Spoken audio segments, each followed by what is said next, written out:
All right, it's finally done. I'm super excited. This is an amazing truck. The new Squash van.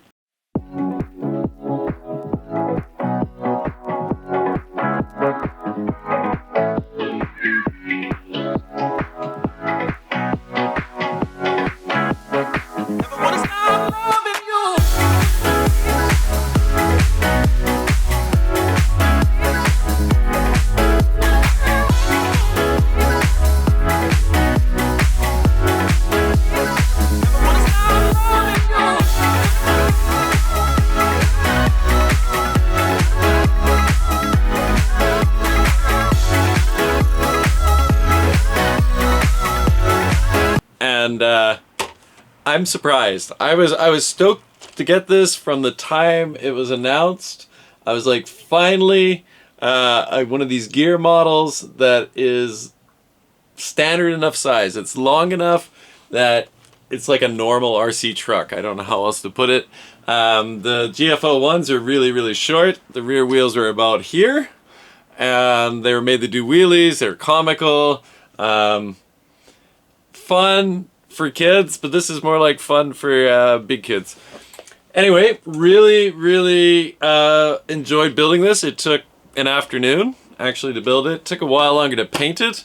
I am excited about the paint. The paint is clear purple. It shows up blue sometimes. Depends on the light, but it's clear purple. I put about 5 coats of clear on and then bright silver on the back. And I'm really liking the clear paint, even though it's possibly the hardest way to paint your Tamiya, the most work.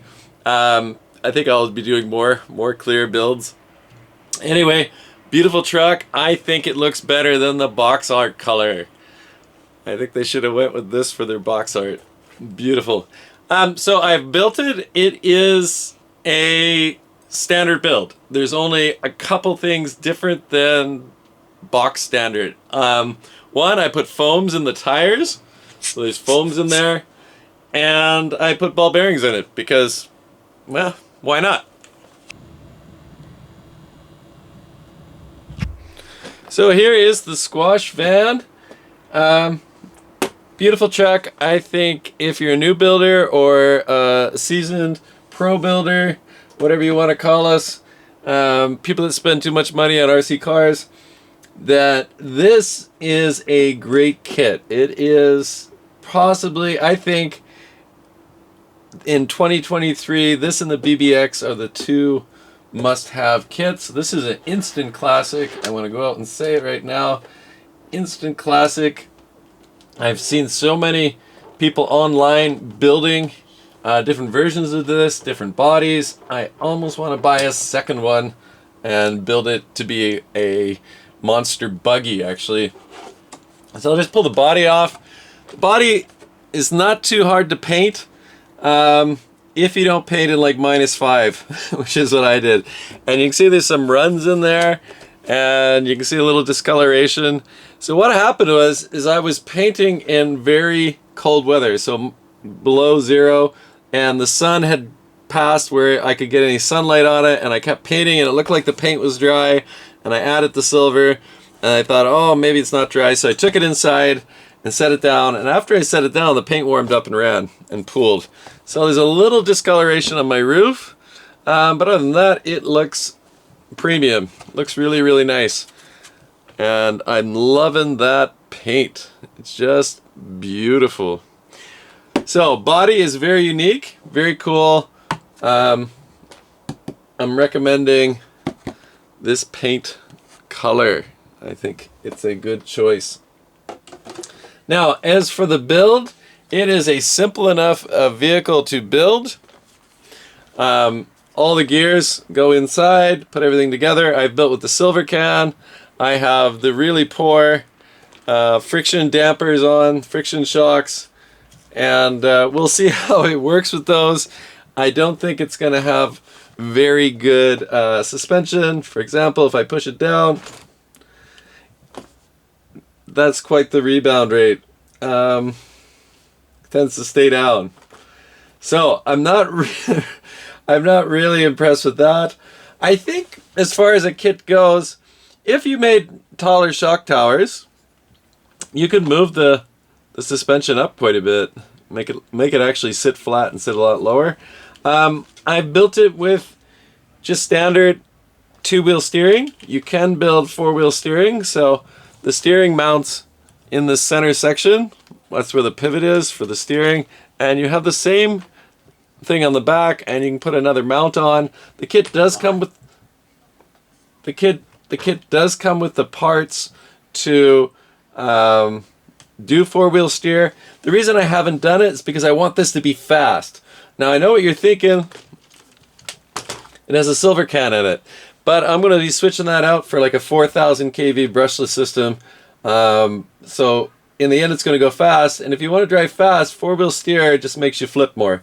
So that's why I didn't do 4-wheel steer, because there are plans for this, and one of the plans will involve getting rid of that terrible suspension. But as far as the build went, super easy to build. I think anyone can build it. There's some updates from the GF01. Even though the parts fit, these arms are made in a new mold of a new plastic, and they're not so squishy and bendy. So the ones that came on the WR2 GF01 and the G601, they are very bendy.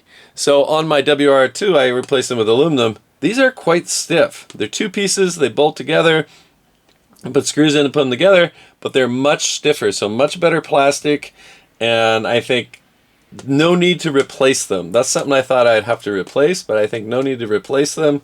The shocks are garbage. The chassis is two pieces, clamshell, full of gears. You guys know the deal with the gear versions, the GF versions, the WR02s, full of gears in the middle, and it's quite an efficient system. So essentially what this is the old 4-wheel drive, like twin detonator. The WT01 is half the chassis, has one motor, and these used to come with two, super heavy. This is actually a very smart design. There is no twist or flex or anything in this chassis. It's very, very tough. Motor sets right in the middle. The battery sets high as it did in the GF01, but I don't think quite as high, and this thing is not designed just to pull wheelies constantly, so it should actually have better performance. The steering, I think when you compress the steering, the wheels generally stay straight up and down, so there's no tilting like you would have on your Blackfoot or Monster Beetle, so I think that's pretty good. Basically, this is a Monster Beetle Blackfoot for the modern generation, single motor design. So we're going to take this outside. We're going to test it out. We are going to speed run it.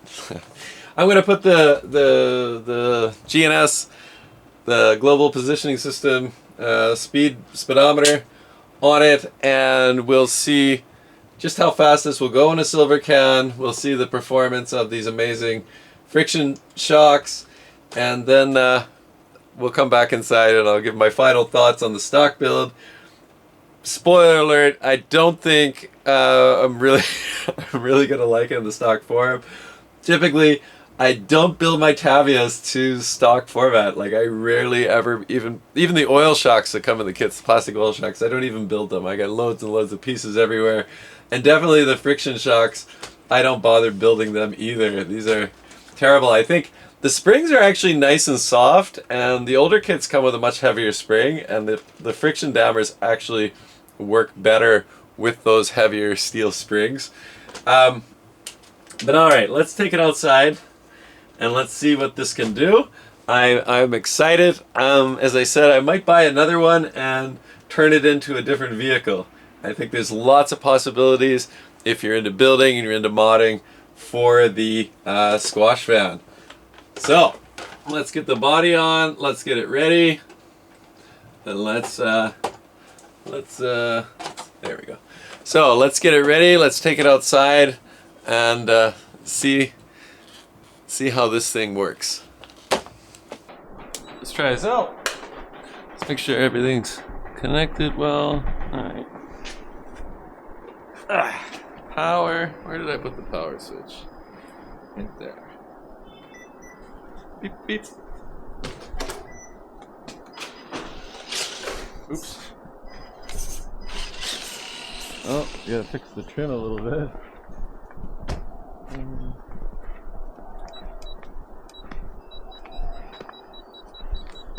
It's quite far off.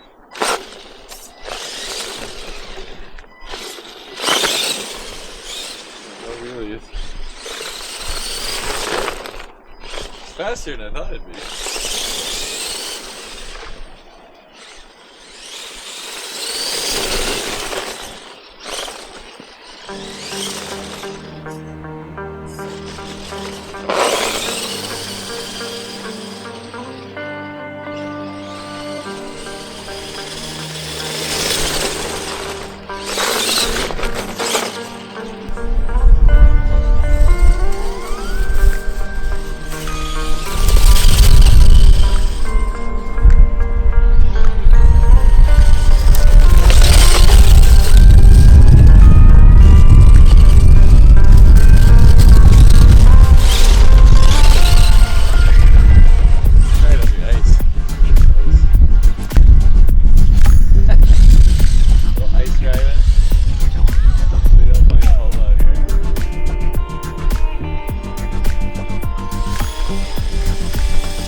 Maybe 24.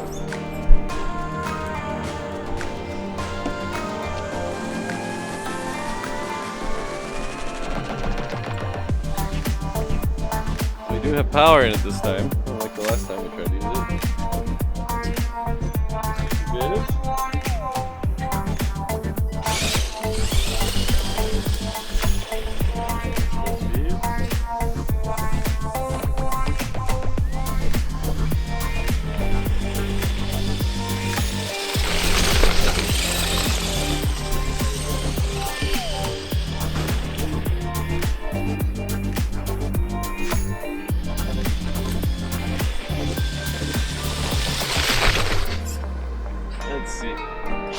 Let's see what we got here.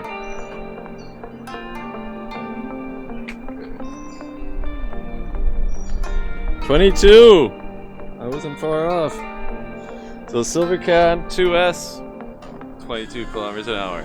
That's pretty solid. Let's stick it on the side. Will it stay? No. Okay. Let's see, what's the view on that now?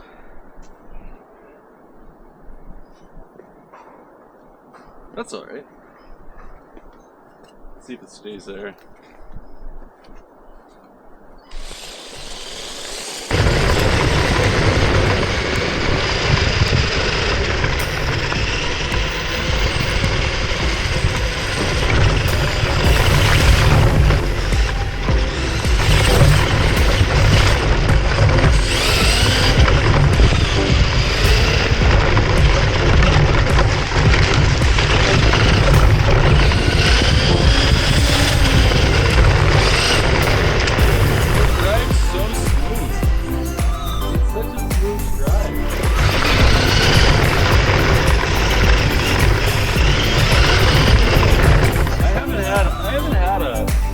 Car out of the box is so nice on the throttle.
All right, so we're back inside. That was an interesting drive. I am super impressed. Like, I don't often say that. This is a very cool truck.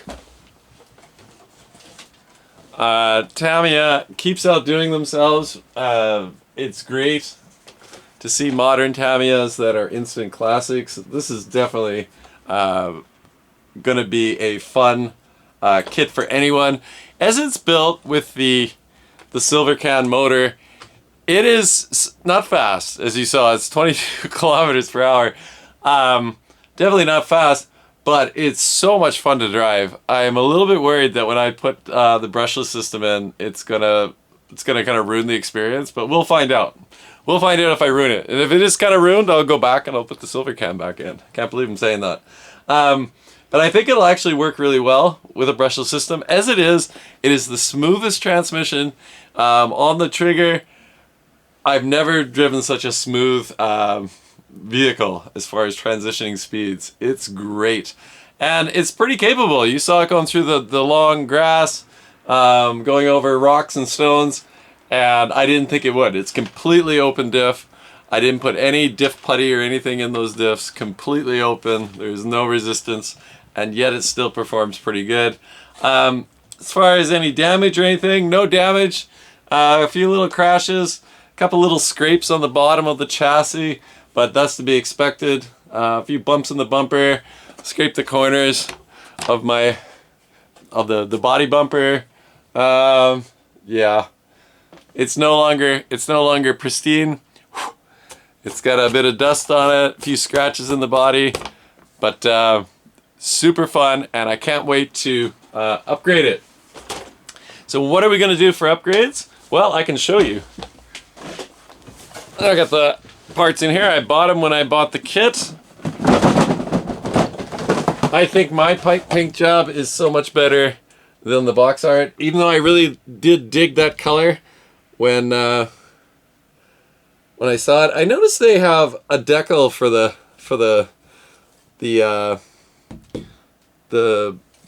they have body lines on this one, and they look like decals. They didn't come in the kit. Wouldn't see them on mine anyway. But I think it looks so much better than box art. So what are we gonna put in it? We're gonna put this Easy Run Max 10 80 amp. I'm not bothering with the 120. Don't need it. So we're gonna put the 80 amp in. We are going to put this Easy Run Hobby Wing 4100 kV brushless motor. We are going to put metal hexes, aluminum hexes on. I always do that. And the last upgrade I'm going to do are these racing shocks. Now, I bought ones that were made to fit the GFO2, supposedly. They're a little bit longer, so they don't come with oil in them, so I might have to put a reduction in and reduce the travel a little bit. I think they're about 5 millimeters too long. They're 65s. I think 60s would be better, but I'm really impressed with Racing shocks. On my other vehicles I've used them. I think if you want to save a little bit money off over Tamiya stuff, it's a great option. Things like dog bones or CV joints and stuff from Racing I'd stay away from because they tend to fly apart, but very, very good. So we're going to put new shocks. I think a lot of the kicking of the rear wheels up and the flipping, I think a lot of it has to do with the shocks that are on it. I think this is going to be the best improvement, and of course putting in the new motor is going to be it's going to be definitely a lot faster. I don't know if it's going to be funner. Maybe it's the funnerest it can be right now. I don't know if more speed is more better on this build, but we'll find out. So stay tuned, hit the like, subscribe, whatever, stick around, and hit the bell, and I'll have this back on when I've upgraded. I also have another kind of project I've been working on, and I've been filming for it, and that will be coming out soon too. And it's completely different than all my other vehicles, and I'm waiting until I'm going to go up to the mountains. I'm hoping to have some snow for it, so there's a little hint on what that'll be. So I'll be filming that later on in the week, and right now I'm going to start upgrading and installing the new motor in the SC on the Squash van. Great one, Tamiya. Alright guys, thanks for watching. Catch you next time.